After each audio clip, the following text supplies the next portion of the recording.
Thank you so much for joining us today, and many, many thanks to our panelists. You'll have a chance to meet them in a moment. We're talking today about what everybody in the world seems to be talking about at the moment, which is the Netflix series 13 Reasons Why. We did promote this as a discussion, but we have been overwhelmed with a response.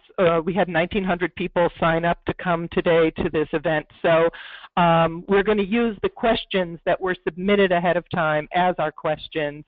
If you want to continue to share questions during the presentation, please do that. If we can't get to those questions, you'll understand, and maybe we will do a follow-up session even, because this is such a hot topic. The first thing I want to do is just a little bit of housekeeping. This presentation will be recorded. Please, it'll be sent to you with a copy of the slides after the session, and you are welcome to share it widely among your colleagues, parents, friends, and anybody you think needs to hear this.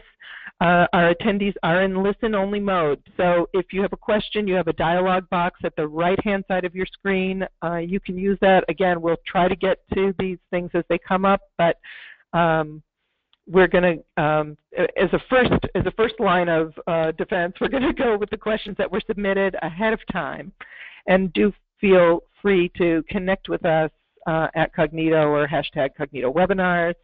I am Jennifer Spiegler. You see my picture on your screen. That's me. And I am the Senior Vice President for Strategic Partnerships here at Kognito, where I am responsible for all our work in the K-12 arena. For those of you who don't know us, Kognito is a health simulation company that believes in the power of conversation to change lives. Many of you are on this call because you know our role-play simulations, and you know them because you work in one of the 11,000 plus schools and districts that use them as part of your mental health, bullying, or suicide prevention work in order to build skills and self-confidence of school personnel and students, with the goal of leading more effective conversations with young people about mental health, suicide prevention, bullying. Today, we are going to talk about 13 Reasons Why, the thing that is blowing up the internet. I first heard about this from the American Association of Suicidology listserv. Somebody mentioned it about a week or two before the series launched on March 13th. Let's go, while we're talking about this, let's go to a quick poll. I'm wondering how many people out there have seen the show, either a little bit, a lot of it, or none of it. And while you're answering the poll question, I'll continue my little story. So we heard about this on the Suicidology listserv, and I thought, oh my God, our schools are really going to need to get ahead of this. We need to create a guidance document. Lo and behold, Dan Reidenberg, who you'll meet in a minute, said, hey, we're doing that. And I said, hey, great, we'll send it out to all of our schools. And that will be a great start. And then, you know, it became more and more prominent for me. I told our panelists, I left the theater one time last week. I look up and there is a Jumbotron advertising 13 Reasons Why. And I turned to my son and I said, have you heard about this series? And he said, oh, I finished it last week during spring break. This is my 15-year-old who's now, he said it was really disturbing. So now I know not only that the thing is blowing up all over the country, but my own 15-year-old has been watching it without ever mentioning it to me. So now we're concerned, and very concerned, and now it's everywhere. The New York Times yesterday had a story about the memes and conversations with kids and parents.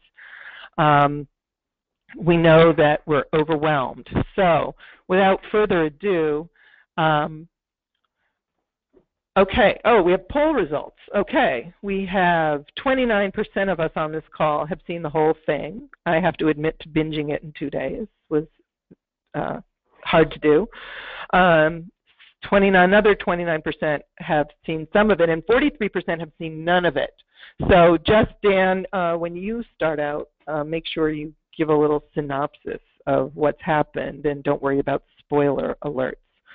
So without further ado, let me go ahead and have our panel introduce themselves, starting with Dan, then Christy, then Pat.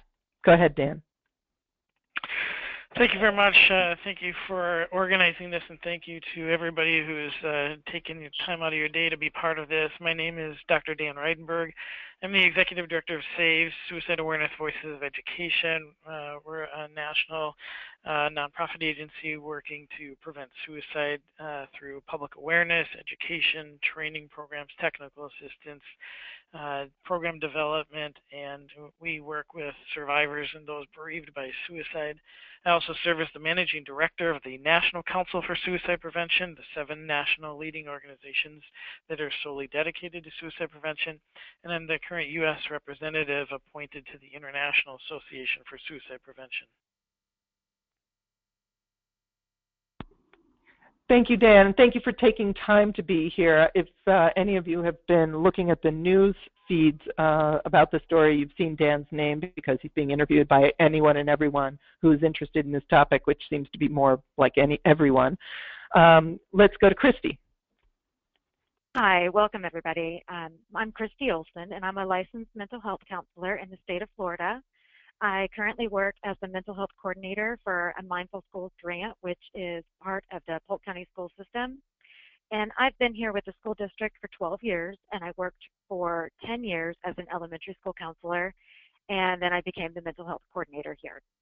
So as part of my position, I assist with mental health awareness, training, and I'm also helping coordinate the Polk County crisis team. My educational background, I received my master's in professional mental health counseling from USF, and I received my educational doctorate degree in counseling psychology. I currently train youth mental health first aid, and as a mom of 2 teenage sons and several nieces who are fascinated with this series, I just really felt compelled to watch it myself, and I just was very happy to be a part of this webinar in order to discuss this. I'm a little nervous about what it's going to do to affect our children. Thank you, Christy. And Christy's district is one of our newer Kognito adoptees. They've been piloting the programs for a couple of years and have moved to adopt it district-wide as part of the Mindful Schools initiative. So we're really excited to be present in Florida. Pat, would you like to introduce yourself? Sure, and I'd like to say thank you very much for inviting us to be a part of this conversation today. I think it's a really important conversation. So I am the State Coordinator of School and Youth Initiatives here at the Suicide Prevention Center of New York. The Suicide Prevention Center of New York is our really public-facing arm of suicide prevention efforts in New York State. We are publicly funded through the New York State Office of Mental Health. And in my role, I work with schools and communities across New York State to provide training and consulting around suicide prevention, intervention, and of course after there have been suicide deaths. So thank you. Thank you. And I have to say, Pat was on one of the very first state teams that adopted the Kognito programs way back in 2011. And so we've been talking ever since about suicide prevention, intervention, and postvention. And I know that they do a lot of work at Suicide Prevention Center of New York in addressing suicides all across the state.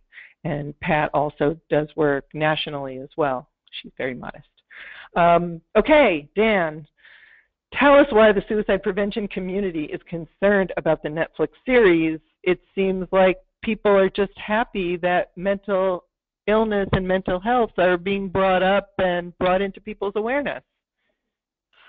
Well, yes, there are a lot of people that are really happy about that. The troubling piece about it is how it's being brought up and where it's being brought up. As you mentioned about hearing about this when you didn't know about it beforehand, and somebody had already watched the whole thing.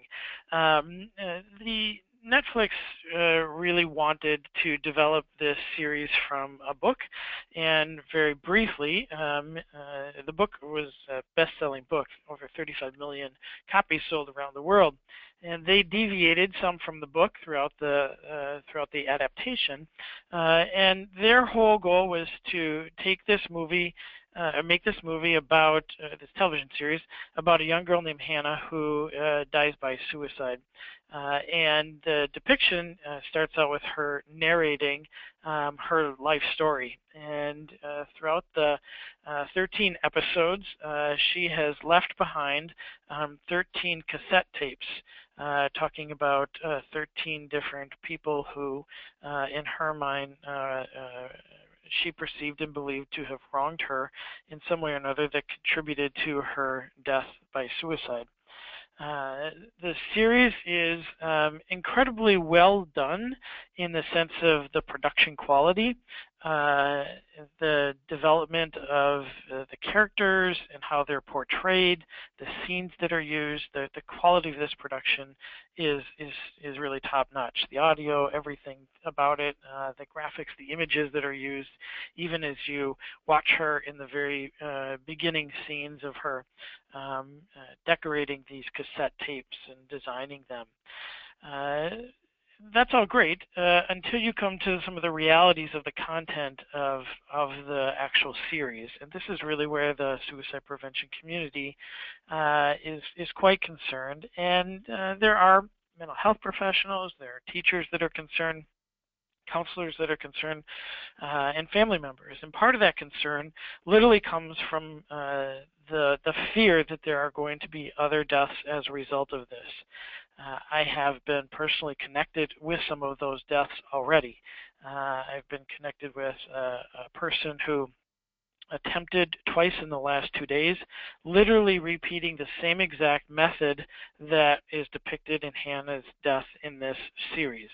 I've talked with another school where there were 2 attempts and a suicide, all related to and talking about 13 reasons why.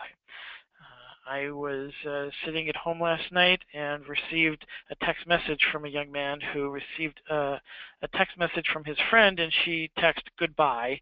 He didn't know what to do. I told him what to do. She texted back that her life was even better than Hannah's, and now Hannah was dead, so she should die too. So the concerns that the suicide prevention community have are both founded in research and what we know about media portrayals in television and movies and portrayals of suicide, as well as real actual information about people that are impacted by this. And broadly speaking, what we're hearing is that most kids, young people, teens, and even older than teens really love this series. They love the show. They love everything about it. And they can very much identify with everything in this series. The series includes not just suicide, but it includes rape, it includes bullying, it includes pretty graphic and derogatory language, misperceptions, there's parties where there's alcohol involved.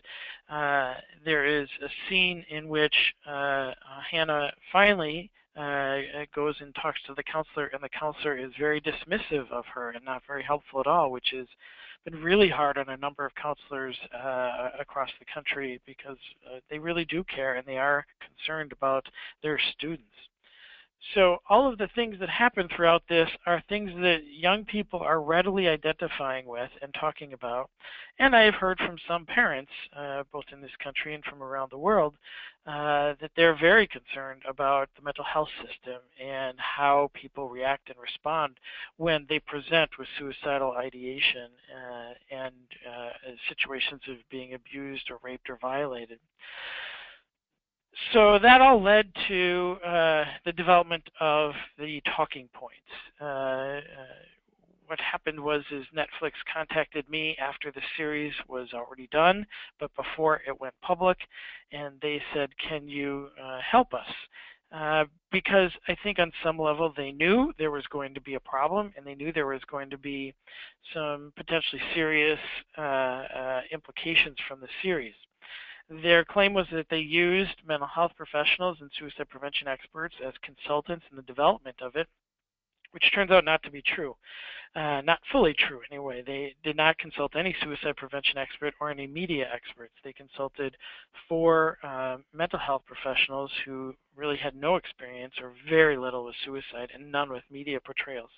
And even at that, when they did bring them in, they were brought in very late and they had very little ability to make any changes. So Netflix, knowing that there might be some problems and some concerns from the suicide prevention community, they asked, what could we do? And we had about a day, maybe a day and a half, to create what we did, which were the talking points that were mentioned earlier and that have been disseminated worldwide. These cover, generally speaking, issues that the community is concerned about: the graphic depiction of suicide, literally how graphic it is, over-identification with Hannah and with other characters in the particular series. The fact that throughout the entire series, the word depression is never stated, it's never mentioned. So there's really no addressing of mental health issues. Symptoms and warning signs are present, but they really don't address them. So when we come back to this issue of, it's great that this conversation has started, but if they're not naming it, that doesn't help young people, and it doesn't help them know what to do when they need to come and talk to somebody, whether it's a peer or it's a professional. The series doesn't give any alternatives to suicide or what happened to Hannah, nor to Alex, who also at the end of the series has taken a gunshot to his head. There's definitely a glamorization of suicide with the main character who has died. There's one scene very early on where 2 peers are in front of her locker that has all been decorated and memorialized, another problem that is not a recommended best practice. But they're taking selfies in front of her locker and talking about how beautiful she was, but there's no balancing out of the fact that she was really struggling and really in trouble. And finally, from a general perspective, there's a failure of the adults to respond appropriately throughout this series. And whether you're talking about parents or you're talking about the school counselor who really at the end told her, you need to move on and you need to get over this, and let her walk away, in and amongst his phone ringing in his office constantly. The message that young people see from that is that they're overwhelmed and they're overburdened by people needing their help, and they don't have time to take all of the calls and to actually sit and listen to the students that show up in their office. Even when this counselor did turn his pager off and he put it in a drawer and he picked up the phone and hung it up, the implication to a young person is still that there's too many other people and I'm not important enough. This was all of the reasons behind the development of the talking points for 13 Reasons Why. Jennifer, did you want me to start walking through some of the main ones that we covered? That would be great. Yeah, we'll go to the next slide. Okay, so I'm going to briefly just talk about just a few of the talking points that we created here, and then we'll move on with the presentation today. We know that suicide affects everyone, and everybody can do something about suicide when they hear or see the warning signs that someone might be at risk of suicide. In this particular show, that didn't happen. There were people that saw things, but they didn't do things. There were other things that were said and misinterpreted. And had Hannah truly been able to, had not died by suicide, and she could have had these conversations with some of these peers, she would have known that.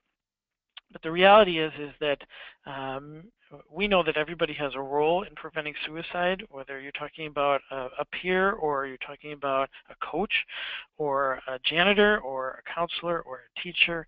Everybody has a role in it, and the adults in this particular series really failed to fulfill that role.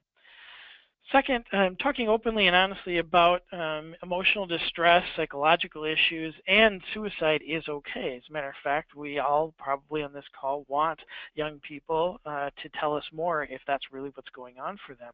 And we want to correct them if that's really not what's going on, but they are using it as a way to get attention. We want them to understand that suicide is really very serious. It needs to be taken serious all of the time. I think that's really important in schools, is that we help them understand that if somebody mentions suicide, everything has to stop until we find out what the level of acuity is and whether or not immediate action needs to be taken. It's not going to make somebody more suicidal if you talk about suicide or if you ask about suicide. We actually have a wealth of research that demonstrates that it can reduce the level of anxiety that somebody has if they're actually thinking about it and somebody brings it up to them. So we want people to know that it's important, if you're concerned or worried about somebody, to ask them. And what I would tell you is obviously to try to know what the warning signs are for suicide. You can find them at youthsuicidewarningsigns.org. That's the only consensus-based list of warning signs for youth, youthsuicidewarningsigns.org. Know what those are, but also to trust your gut. Not trusting your clinical impression and some of the behaviors that you're seeing, but if you trust your gut, if you think something's wrong, ask them. Third, we know how to acknowledge and respond. Knowing how to acknowledge and respond to someone who is in distress is really critically important. We don't want people to judge others, as happened in this particular series. We want people to be sincere and compassionate and caring and understanding and empathetic. That doesn't necessarily mean that you have been there before yourself or you know exactly what they're feeling, but the idea here is that if you take the time to listen, be a caring, kind, compassionate person, allow them to speak, you're going to go a long way in helping reduce the level of anxiety, the distress, the risk of imminent suicide, and be able to offer to go to get them help or connect them with help, whether it's the crisis text line or it's the National Suicide Prevention Lifeline, or it is a counselor in a school or a mental health professional outside of the school. Finally, another reason behind the talking points was that suicide always has multiple causes. There's never just one thing that leads to a suicide. There's always multiple things. We know that a majority of the people that die by suicide have an underlying psychiatric illness at the time, but just alone having a psychiatric illness doesn't cause you to die by suicide. There are many other things that go into suicides. You may, in fact, have a triggering event, something that happens at the very end, that normally you've made it through. But in some instances, when you add that to a psychiatric disorder, substance abuse disorder, several other things that are happening in that person's life, we know that that can be things that lead to suicide. Finally, it is never somebody else's fault that somebody dies by suicide. In this particular series of 13 Reasons Why, each of these tapes, she is in effect blaming and taking out revenge on each of these individuals and leaving them with no place to turn because she is already gone. Suicide isn't about a blame game, and we need to make sure that people and parents and youth understand that. Suicide is a basis based in mental illness. It is based in a psychological disturbance, and the more that we can help and educate and inform, raise awareness of these issues, the better off we're going to be at helping young people and adults know what to do when they're worried about somebody.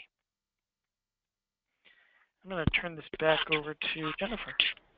Very good, thank you. And Dan, you just, with your synopsis and your encapsulation of that, have actually started to address many of the points. And I know what's most on the top of people's minds right now is now that the cat is out of the bag, now that this is a phenomenon in the popular culture, what is the best way for schools to address 13 Reasons Why with students, both teachers, parents? How do we bring this up proactively or only reactively? And I'm going to ask Pat to start us off. Sure. It's sort of like Dan has already spoken about. What we're hearing from lots of our schools is that lots and lots of students are exposed to this, lots of students are talking about it, and the schools are recognizing that this series is really sort of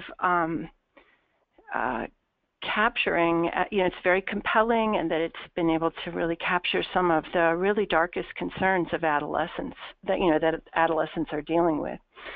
And then the other side of that, of course, is that unfortunately, when you start to look at what are the positive and protective messages that you can deem from this, that you can use as a part of discussion, they really get lost in this very dark view of high school life and death.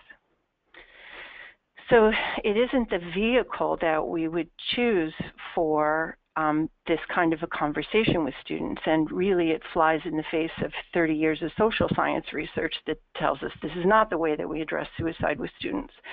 So, and that we can make things worse, particularly for vulnerable kids. And,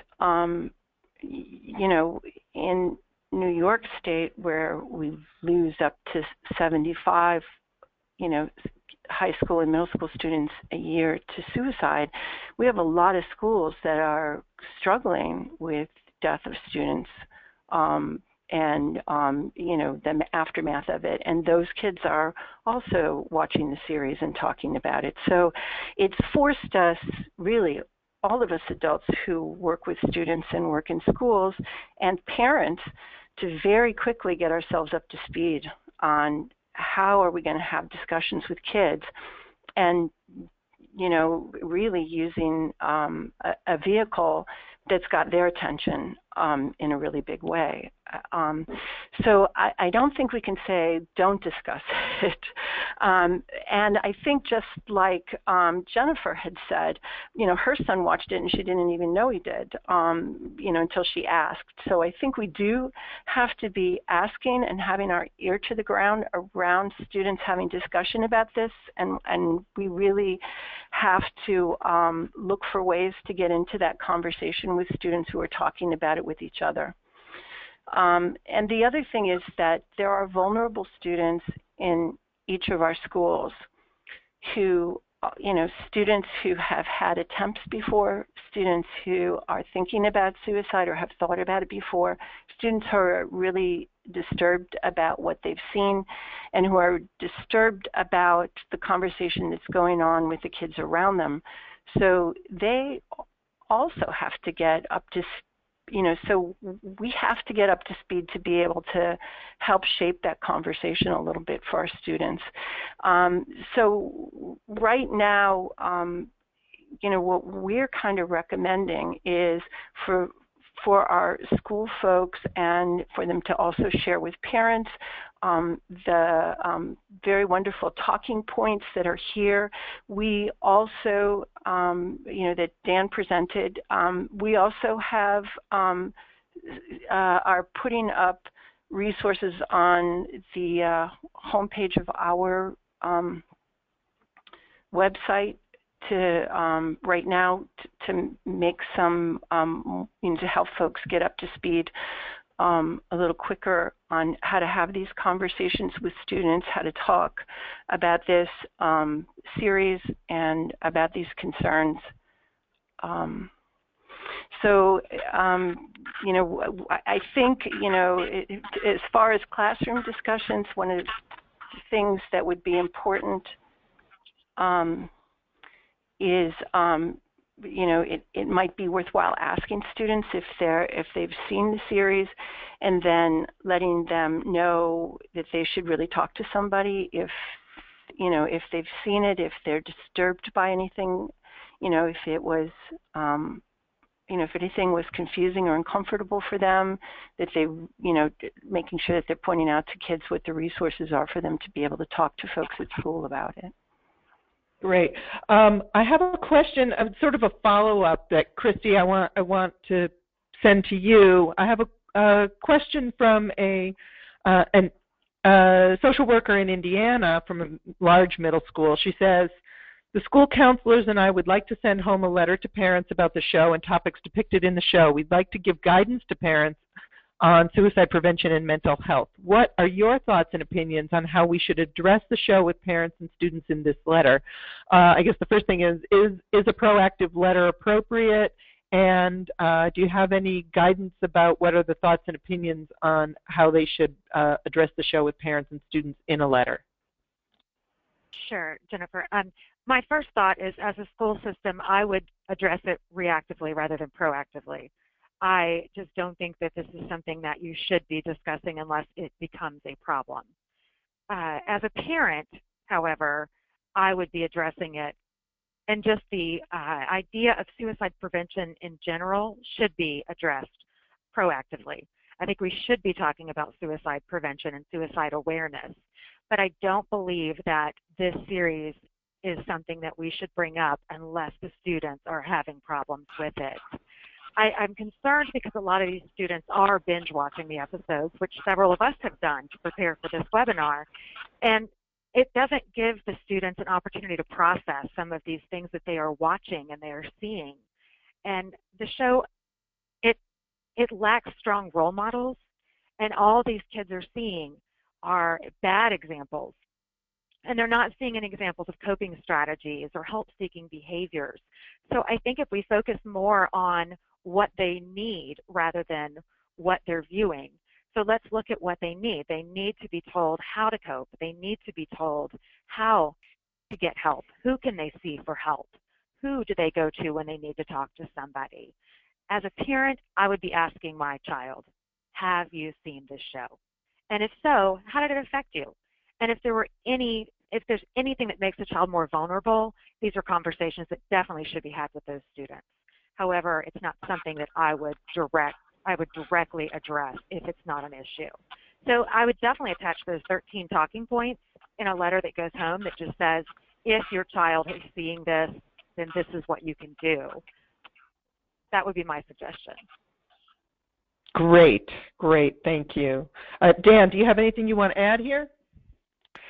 Yes, I think there's, it's a little difficult.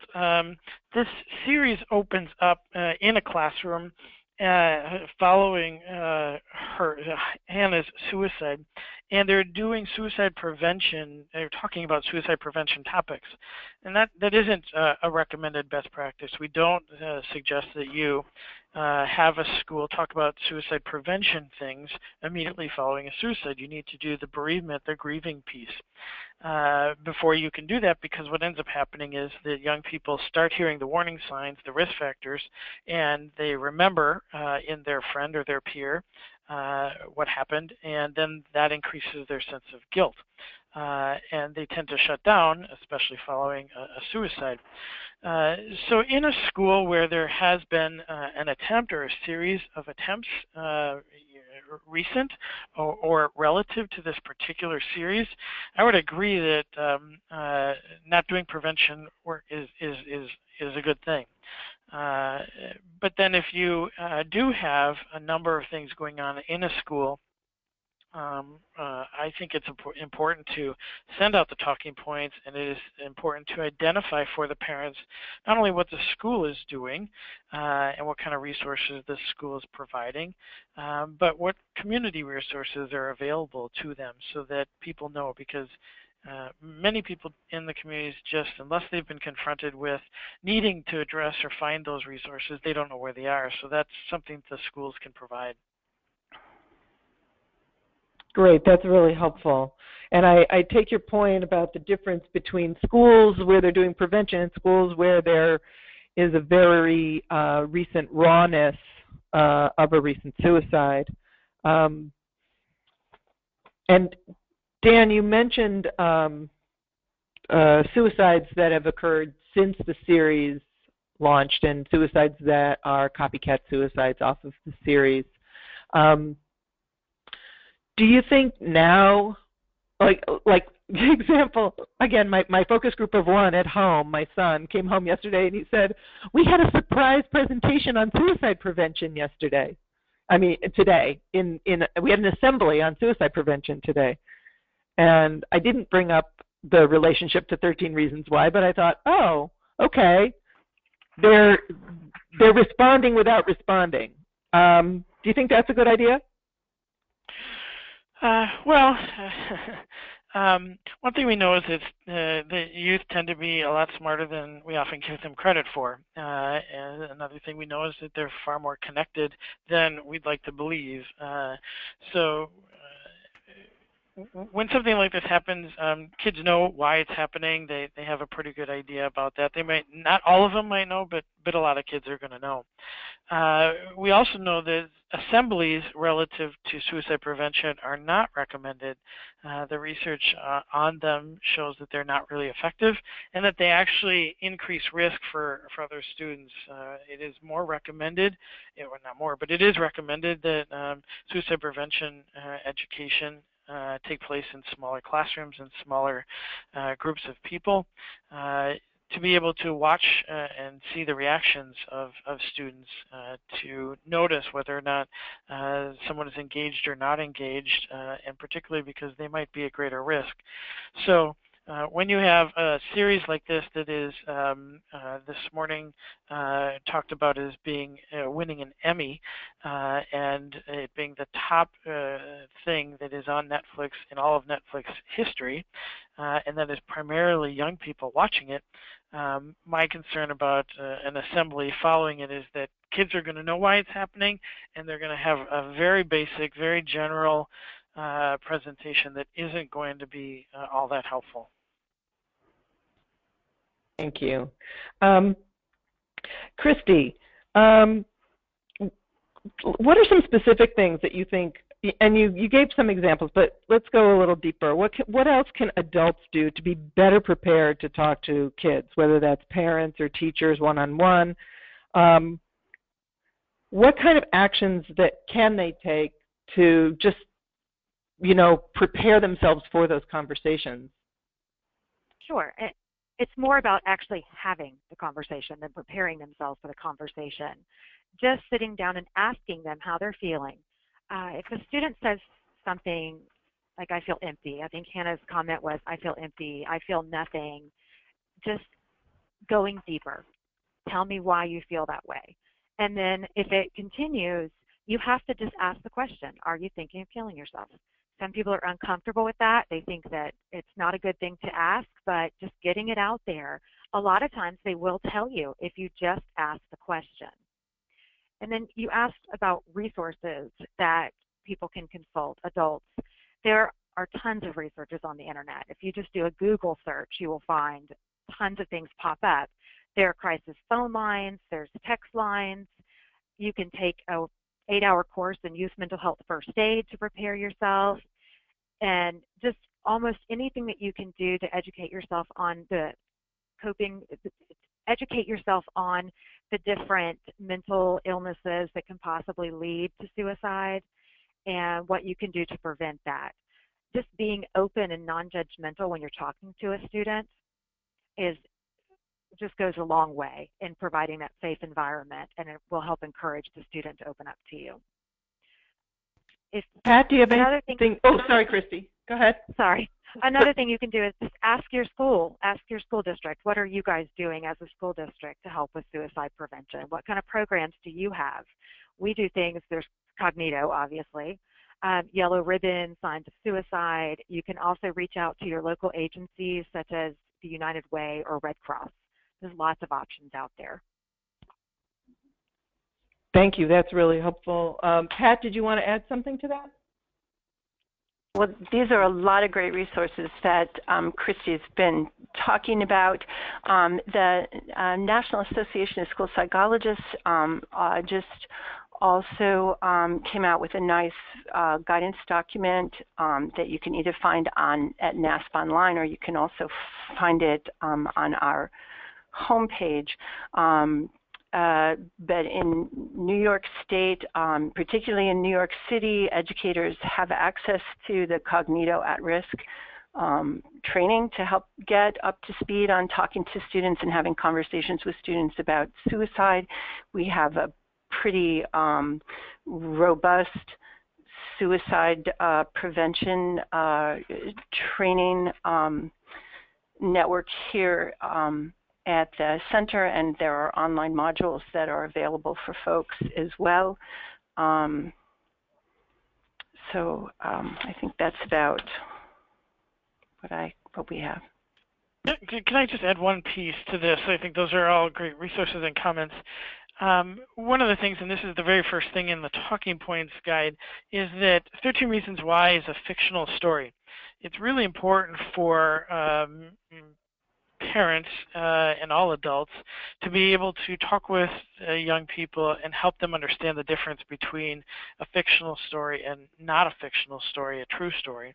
In particular because they did such a great job, as much as I wish I didn't have to say it that way, but they did such a great job of portraying some of the things that young people really go through and experience in their schools today. So we have to help the young people differentiate that even though some of the things that were depicted, this is still a very fictional story. It's not true. It's not true what happened to her. It's not true that most young people, let alone most people, create 13 tapes and identify 13 people or even 10 people or even one person. And they leave behind this long either manifesto or series of notes about why they died by suicide. Most of the people that die by suicide, at the very end, it's a very impulsive act, and there is a logic that escapes the brain as they get sicker and sicker and closer to death. So we need to help young people, adults need to help young people understand how to differentiate that this is not a true story, and that even though some of the scenes might be relatable to them, it's still glorified, it's sensationalized for television, for entertainment purposes. I think that's true. I want to just relate. You know, I do think, and I'm surprised that teenagers, you know, with their not fully formed brains, do seem to have a real difficulty like making that distinction sometimes. We have a simulation that we developed called Friend to Friend, which is for high school students to learn to talk to their friends about psychological distress. And one of the first cohorts of kids who took this simulation said, and there's a conceit at the beginning where the characters, the students who are characters in the simulation say, oh, we made this simulation to help you you know how to talk to your friends better. And the first group of kids who took this said, oh, we really want to thank the kids who developed the simulation. It was really helpful.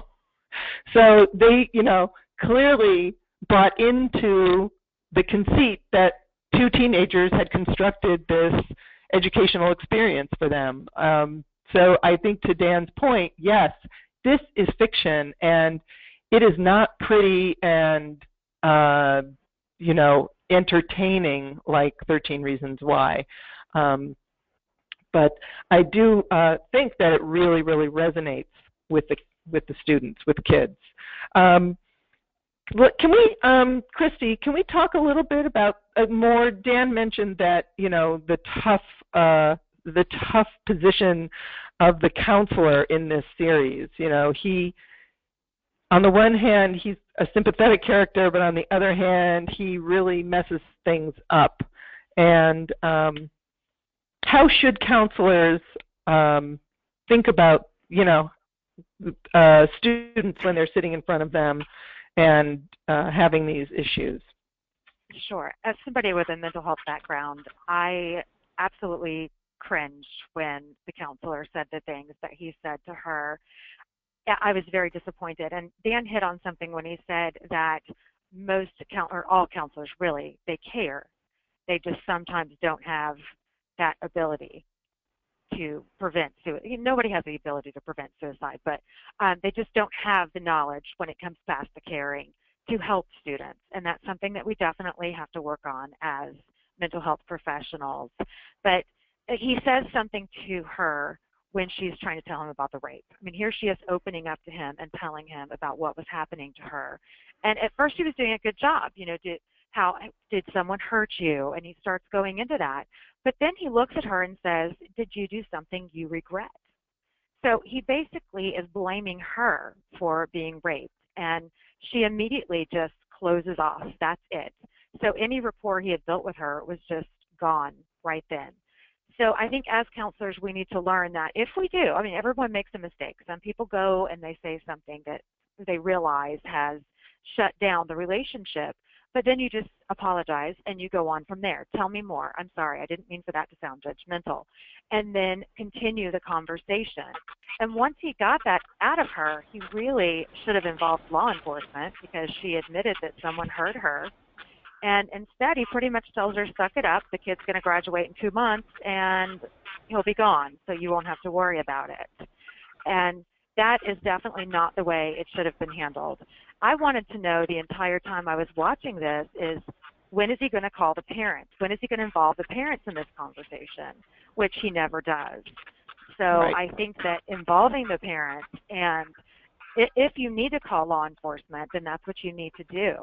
And if he had asked her, you sound like you're thinking of hurting yourself. Is that the case? Because she made some statements, even though she didn't out and out say, I'm going to commit suicide, she came pretty close to it. So I think that he should have probed further and asked her that question. And I think he definitely should have involved the parents.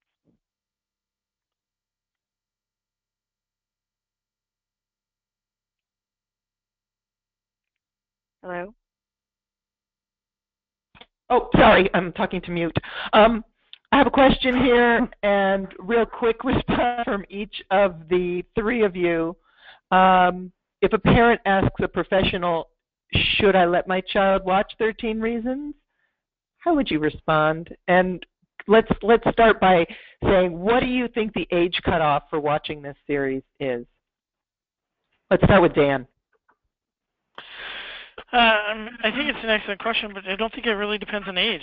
There are some 13, 14-year-olds that are really pretty emotionally mature. There's some 13 and 14-year-olds that are not quite as emotionally mature and able to handle this kind of content. So I think it really comes back to the parent to determine whether or not a young person is able to understand that this is fiction, this isn't real, and that if they need help, that there's somebody that they can go to and ask, and that they want them to watch it with the parent. I know far too many young people that especially teenagers, aren't watching anything with their parents. And so I think the idea is if a kid comes to a parent and says, can I watch this, that's a pretty good indication that you need to have a conversation with them that says, we need to watch this together because I'm concerned about some of the things that are in there, and that the experts around the world are really voicing that some of the things that are depicted in here need to help be clarified for you. So I don't think it's age dependent. I think it's far based on emotional development. Thank you. Pat, did you want to weigh in there? Yeah, I mean, I agree with everything that Dan said, but I would also talk about not just sort of developmentally appropriate, but emotionally appropriate. Some kids are psychologically vulnerable. Some kids have experienced losses or traumas or struggling with depression or anxiety, or have had, and a good number of kids have had suicidal thoughts. The CDC tells us that it's about 17% of high school students will say they've seriously thought about suicide in the last year. So, it's the fact that that those students are out there thinking about suicide, maybe nobody's been talking about it. I would not want their opportunity to sort of learn something about suicide be from this series without having an opportunity to talk to some grown-ups about it as well. Which I know you didn't ask this, but going back to Christy's point a minute ago about sort of the way that counselor, handled things, I think, handled things. I think one of the really, when we talk about doing suicide prevention education, I think the one point that we are always trying to make is is trying to get past the codes of silence that kids often have around these things, that we don't talk to adults about this thing, and how do we break that cultural, barrier to be able to say there are adults around to talk about this stuff. And I think that this is a really important time for that message to get out to kids, whether it's parents or folks in schools. Yeah. One of our, and I want to reassure everybody, because I see a bunch of questions coming in about resources. Let's take a quick look at our resources slide. We have a number of resources that we wanted to make sure. One of the resources there is the crisis text line. I happened to talk to them yesterday. If you're not familiar with crisis text line, obviously the National Suicide Prevention Lifeline, the 1-800 number, is a 24-hour national resource, and they do great work. But crisis text line, which is very much directed at kids, they're a text-only national service too, and they are apparently there's information on the 13 Reasons Why website. I couldn't find it, but apparently kids can find it, because they told me that they've seen a big uptick in their volume since the series launched. So those are, I put both of those numbers in my son's phone yesterday over dinner. When we decided, enough is enough here. A third resource that's listed here is a book, Urbacher, Singer, and Scott Poland, who's a good resource. Suicide in Schools, you can buy that on Amazon. It is really, if you're starting to do suicide prevention in your school, it's like a primer for doing suicide prevention, as well as Preventing Suicide, a toolkit for high schools, which is a SAMHSA publication. And the Suicide Prevention Resource Center, of course, the Suicide Prevention Center of New York, Dan's own organization, SAVE.org. That's an easy one to remember, SAVE.org, and their curriculum, Kognito curriculum, which is free in many, many places, including Nebraska, Maryland, Washington, D.C., Virginia, Arkansas. Lots of places have access to those simulations at no cost. And there's more questions coming in, but Dan, you had a, yes. And can I just say quickly, when you said, you asked if anyone would allow their kids to watch the series, I didn't get a chance to weigh in on that. And I just, oh, I'm sorry, Christy. No problem. I just want to make this statement. When my son asked me about it, I said to him, there are some things that once you see, you can never unsee. And I explained that the graphic things that you would see on there involving the rape and just all of those different issues that I know the kids are going through, but they're portrayed in such a dramatization that you can't allow your kids to see it, especially not alone. If they're going to watch it anyway, because kids, if they know that it's out there, they're going to sit and watch it, but you as a parent, I think, need to watch it with them and let them know so that you can help them deal with it, especially if there's any type of mental illness in the family. Absolutely, absolutely. We see everybody's offering different resources, which is great. We're going to redo the last page here on the slides to make sure that everybody has everything that people are popping up with. Teen Line Online is one. Hi to you guys in California. Good to see you here. The ACAP, hi to our friends at ACAP. Good to see you here too. And now I'm feeling guilty because I didn't put everybody's links and resources here, but we'll make sure that we bulk up what's here. Pat had sent around another talking points document that the Suicide Prevention Center of New York put together, and NASP, the National Association of School Psychologists, has a great resource. Oh, hi, Active Minds. We have a lot of people just reaching out to say hi. Active Minds and NAMI and somebody else whose name, no. there's a lot of work going on around the country in teen mental health.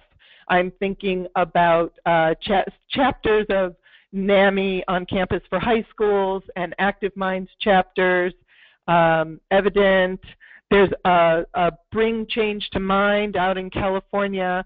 One of the things that I think is an exciting development is that young people are getting the message that they can be, that stigma, mental health stigma is a bad thing, and they can become empowered to fight stigma and to own their futures.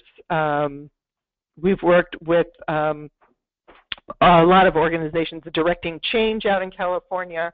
Stan, I don't know if you're on this line, but so there's a lot of good work out there, good work going on. The Trevor Project for LGBT youth and all youth, they're very much youth focused. So as I said, we'll send this out. We're closing in on the hour, so I want to give each of you a chance to just say a final word. Let's start with Pat. I needed to unmute. I just wanted to say thank you so much for doing this. I really think it's very timely, and that we need to continue to get, to stay on top of this, get a lot of resources available for folks, and you're all doing that in a great way. So thank you, and thank you for folks who are listening. And Christy. Again, thank you for having me on. Thank you for everyone who's listening. And just, I want to get the message out, make sure everyone knows that everything you say or do has an impact on somebody. So think about that before you say or do something hurtful. Oh, so true. So true. And I know that that's one of the big takeaways of the series, and certainly as adults and parents and educators, I think our influence is even more impactful. So thank you for that reminder. And Dan, take us out. I just want to echo all of that. Thank you to everybody who's been part of this. This has sparked and ignited a conversation, and that was one of the intents of the series. Again, the problem is how they've done it, and ways that could impact those that are most at risk. I think we have to be careful, because this could become a cult classic. Obviously, as the news spins and as young people watch this and move on to other things, we need to make sure that those conversations that we have the ability to have can continue to happen, that they don't happen just around this particular series. I think the other thing that is really, really important is that there are young people that are impacted by this that aren't talking to anyone. It behooves all of us to take an extra minute and pay attention to those that we might be concerned about, or that just aren't acting the way that they used to, because we know that they're watching these things, they're seeing it, they're thinking about it, and contagion is a real phenomenon. It is particularly sensitive when it comes to young people, and for suicide, we know that there is an increase for young people, 4 to 5 times greater increase in a risk of suicide when they watch things like this. So it's real, and we all have the power to do something to try to get a different message out, that treatment's available, help is available to people, and recovery is possible. Thank you. So important. And Dan, season 2, are they going to do season 2? They left it open. Unfortunately, I'm not allowed to disclose that because of a non-disclosure agreement that I have. What I can tell everybody that hasn't seen it is that there's great concern, because in one of the scenes there's an intimation that there's going to be a school shooting in season 2 if season 2 comes to fruition. So we have concerns about if season 2 comes to fruition. Yeah, we noticed that too.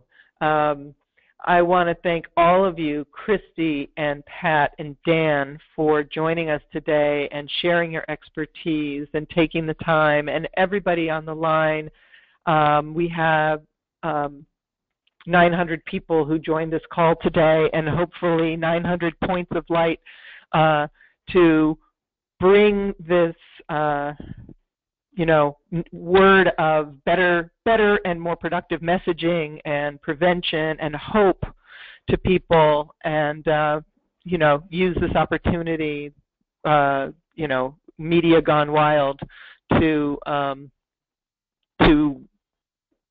drive home some improved conversations around suicide, mental health, sexual assault, bullying, rather than just receiving what we're getting from the mass media. So thanks to everybody. Slides, again, and the recording will be shared after this call. And really, thank you, and thank you for all the work you're doing with young people. Good. Thank you. Bye now.